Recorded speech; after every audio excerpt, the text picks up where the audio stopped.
بسم الله الرحمن الرحيم الحمد لله رب العالمين الصلاة والسلام على رسول النبي الكريم.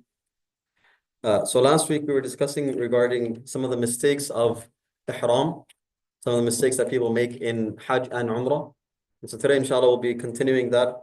There are some extra rules related to having relations with your spouse, but we'll leave that inshallah. If someone has a specific scenario, inshallah they can contact me and I can advise them further inshallah. But moving on from that, we'll continue on with the eighth mistake that a person can make, which is leaving one of the wajibat of hajj. Right? So من طاف طواف القدوم محدثا فعليه صدقة وإن كان جنبا فعليه شاة. Right? And the one who does tawaf al-qudum, right? The first tawaf, right? If they do that in the state of hadath, meaning in the state of minor ritual impurity, then they must give sadaqah. Right? This also applies to any nafil tawaf, any nafil tawaf that someone does in without wudu, basically. If someone does any nafil tawaf without wudu, then they must give sadaqah. And if they do it in, again, nafil tawaf only, we're talking about nafil tawaf, right? And if someone does a nafil tawaf in the state of janaba, meaning in the state of major ritual impurity, meaning when they have to take ghusl, in that case, they must sacrifice a goat, meaning a smaller animal. What is about sadaqah? Sadaqah is about 13 riyals, which should be distributed within the haramain. وإن طاف طواف الزيارة محدثا فعليه شاة. If someone does طواف الزيارة, right, in the state of minor ritual impurity, meaning no wudu, then they have to give a goat, meaning small animal. وإن كان جنبا فعليه بدنة. And if they do in the state of janaba, then they must sacrifice the big animal, the camel or something like that. والأفضل أن يعيد الطواف ما دام بمكة ولا ذبح عليه. Right? And what's better is that he also, along with sacrificing the animal, he should also redo the tawaf. So generally, I mean, these are things that you need to be careful of. Tawaf in the state of janaba or in hadath is, of course, there's a lot of, there's severe warnings against it. ومن طاف طواف الصدر محدثا فعليه صدقة وإن كان جنبا فعليه شاة. طواف الصدر or طواف الزيارة, what's known as, or طواف وداع, sorry. In that case, if you do that in the state of hadath, then you must give sadaqah. And if you do that in the state of janaba, then you must give a goat. وإن ترك طواف الزيارة ثلاثة أشواط فما دونها فعليه شاة. If someone abandons طواف الزيارة, meaning 3 or more rounds, then they must sacrifice a goat. وإن ترك أربعة أشواط بقي محرما أبدا حتى يطوفها. And this is basically, this is the tawaf that's done after, the halaq and everything else, right? This is the tawaf ziyarah, which is one of the requisites of hajj, right? So, and if you leave 4 or more rounds of tawaf ziyarah, then you remain in the state of ihram until you do the tawaf. Then he goes on, he mentions ومن ترك ثلاثة أشواط في طواف من طواف الصدر فعليه صدقة وإن ترك طواف الصدر أو أربعة أشواط منه فعليه شاة. Someone who misses 3 rounds of the last طواف الوداع, then they must give sadaqah. If they miss 4 or more rounds, then they must sacrifice an animal. ومن ترك السعي بين الصفا والمروة فعليه شاة وحجه تامة. Now someone who leaves sa'i, they don't do sa'i, right? So after طواف ziyarah, they don't do sa'i.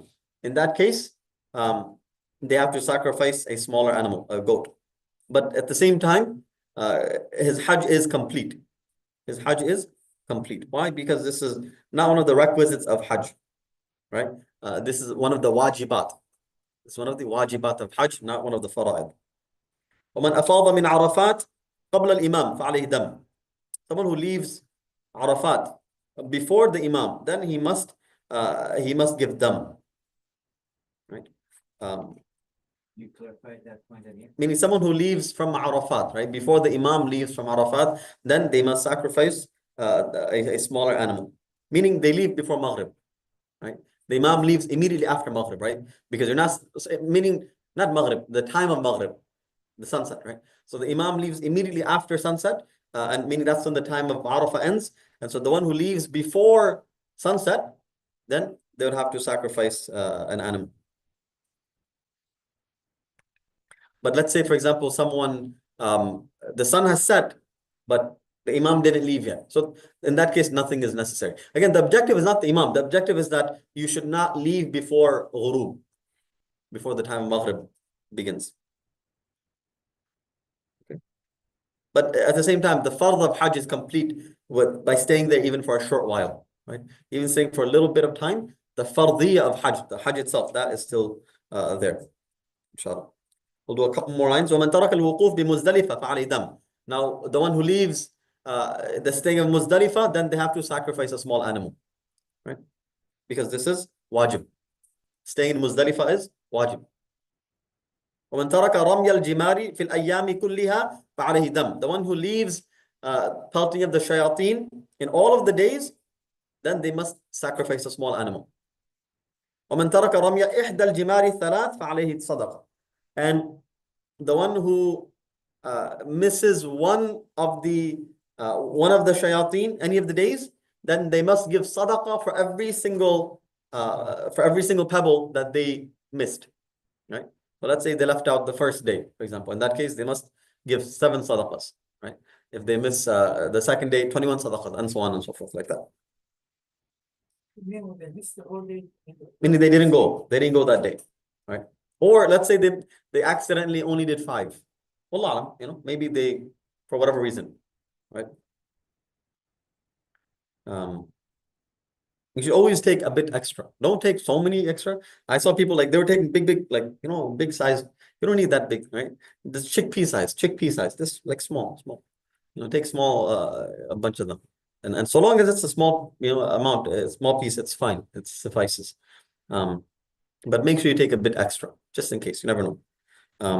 Once it's thrown and touches the jamarat, then you cannot use it from there. But a lot of people, some people, what they do is they have a lot of them on the floor there as well. So trick question. Is it necessary to get the stones from Muzdalifah? Or what if someone picks up the stones from in front of the jamarat? Is that okay? No, that's used. Use. Injured. Huh? No, you're not supposed to. You're not supposed to. Okay. You have to bring from Okay. the Muzdalifah. Okay. All right. Fair enough. What if someone takes stones a days in advance? We should ask question to you, not you are asking. Yeah, that's fair. Right? Just a trick question, just to keep things engaged. Yeah, good question. What if you buy pebbles from Home Depot, and then you take pebbles from Home Depot? Let's say you like the pebbles from Home Depot, the polished ones, the nice ones. So then, Americans. is that okay? No. If you give us the permission. If I give permission, technically it's okay. See? Mufti sahab. Technically it's okay. Give the permission. So technically it's okay, but obviously the sunnah is to take from Muzdalifah. Sunnah is to take from Muzdalifah, so ideally you should take from Muzdalifah. But technically it's okay, even if you take it from Home Depot, or you take it from outside, or from the parking lot. Yeah, they go outside. There's a lot of stones there. But yeah, technically you can take from anywhere, but it's sunnah to take from Muzdalifah. And even if someone just dropped stones in front of Jamarat, they didn't use it. They didn't throw it at Shaitan. They dropped it. A lot of people, they do it. When you go there, you'll see it's just filled with so many stones. So in that case also, it's okay to use those stones, which was not used. If it was used, then you should not use it. But if it was not used, then you can use it. Interesting, huh? I thought they recycle it, they collect it. Afterwards. Yeah, they collected and Later scatter on. it there again. Later on, it's fine. But we're talking about during the days of Hajj. Right. It's makruh. You shouldn't use those. Okay. وإن ترك رمي جمرة العقبة في يوم النحر فعليه دم. If someone leaves pelting the big shaitan on the day of Eid, يوم النحر, the day of Eid, the main day, فعليه دم, then he has to give dam. You have to sacrifice a big animal, a small animal, sorry. ومن أخر الحلقة حتى مضت أيام النحر فعليه دم عند أبي حنيفة رحمه الله. وكذلك إن أخر طواف الزيارة عند أبي حنيفة رحمه الله. Right? So he says that if someone delays shaving the head until the days of the days of Nahr, Ayyam al-Nahr, meaning 10, 11, 12, Maghrib, those days pass. If someone does not shave their head, in that case, they must give dam. Which generally most people do that, right? They cut their hair. وكذلك إن أخر طواف الزيارة عند أبي حنيفة. But this happens very frequently. If someone delays طواف الزيارة until after 12 Maghrib. Tawaf ziyarah is one of the two conditions. What are the two conditions of Hajj? Arafah and Tawaf Ziyarah. Arafah and Tawaf ziyarah. Those are the two main conditions, two main aspects of Hajj. Arafah, even for a moment. Arafah, even for a moment. That's one fard. And this, Tawaf ziyarah. And so Tawaf ziyarah, you must do sometime or the other. Right? But if you do it after the 12th, you have to give one dam. Okay? We'll stop here, inshallah. Any question? Yeah. Group went with the Adam Center back in 2011. I was with that group. And we were told that till 12, it would be too busy. So on 13th night, they would take us for that. I had to leave early, so I did. I went on my own with my family and we did on the 12th, but they were telling that it's too crowded. We'll do it on the 13th. See, okay, so this type of question, believe me when I tell you, I receive far too often, not only in this masala, but other masail also, that it's too crowded or it's too difficult or this XYZ. See, and then people, they do it in impermissible times, right? Impermissible times, right? Whereas I'll tell you, last year is very, very busy. Yet what I did is I went not 10th day, not 10th night. I went 11th night, the next day night. And that time was empty. It's pretty much empty. I went at night and it was very comfortable, alhamdulillah. Very, very, very comfortable, alhamdulillah. So, and same thing with like the Jamarat, for example, right? I said this multiple times. There are some people, some minority opinion, which says that, based on darura, you should do Rami before Zawal. Whereas the vast majority of scholars, they say it's not permissible to do it before Zawal. The Sunnah time is between Zawal and Maghrib. That's the Sunnah time. Now, that's a very hot time. It's extremely hot. So my recommendation is do it after Maghrib. It's makruh. Yes, it is makruh to do it after Maghrib. But according to me, what I say, my opinion is that it's safer and it's easier at that time. Safer meaning like life-threatening, like during between Dhuhr and Maghrib, it's like life-threatening. It's very like Heat stroke. many people die, right? So because of that reason, I would say do it after Maghrib. So that's why I emphasize this point very, very much. Like, please don't just go with anybody. Don't just go with any organization or anyone. Just because, maybe, I don't know, whatever it is, right? But please go with a competent, good scholar who know not only book smart, but also street smart, who knows that, okay, this is where you can, bend the rules a little bit, and here you cannot bend the rules. I had a doctor, I say this all the time. I had one Dr. Saab in another group, he was crying. He said, this someone else told us we can do Rami before Zawal. I said, listen, the vast majority of scholars say you cannot. So yeah, there's a minority opinion. Some minority opinion, they say, yeah, fine, you can do it.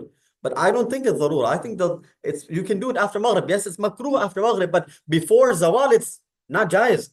So you have not jaiz or you have makruh. Which one would you take? You take the makruh, right? And then the karaha can be uplifted as well because of the darura and so on, in my opinion, right? And so very important that you go with someone reliable and make sure that you try your best. You try your best and you make mistakes, but there are many avoidable mistakes. So that Dr. Saab, he was crying. He was literally, him and his wife, they were like very emotional, And then alhamdulillah, they went with us and they were not part of my group, but they were like, subhanallah, like very, very happy by then, mashallah. So then after I came back, I went to visit them, mashallah, and like, yeah, mashallah, they were very happy, alhamdulillah. But one quick question. Yeah. Sacrifice of the animal dung. How do you perform that? so you have a It couple has of to be in options. Makkah area. Yeah, you have a couple of options. One option is that you do it through the Saudi government. If you trust them, inshallah, you can do it through them, which is not, that's inshallah, we believe that they are doing it properly. And then there's the other option of arranging for yourself. So there are many reliable scholars that are doing it, for example, and then like different travel agencies, they do it as well. So our travel agency, we also do it as well. So we just pay them like $300. They take care of it. I forgot how much it is. I'm sorry. Don't quote me. I don't think it's 300. I don't know. Two to 300, something like this. 200 or $300 or 250, something like I don't remember. But you pay them and then 10 years ago, it was 250. yeah, so it's probably 300 now, probably. But I mean, the prices there don't really change so much, anyways.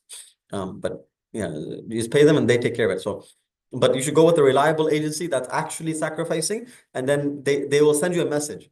So you should not cut your hair before that, right? According to our scholars, you should maintain tertib, right? Maintain the tertib. So you do your jamarat, you come back, then you do nahar, you sacrifice the animal, then you shave your head. On that day, on the 10th day, Jamrat, you're doing it during before the off time, right? Before the Zohar. Yes, that's only the first day. Only the first day it's permissible to do. It's sunnah to do before zawal. But the second and third day you're supposed to do it between zawal and ghurub. Okay. What's the minimum time to stay in Muzdalifah? Just for a moment, even for a moment. We'll stop here. جزاكم الله خيرا. سبحان الله وبحمده. سبحانك اللهم وبحمدك. أشهد أن لا إله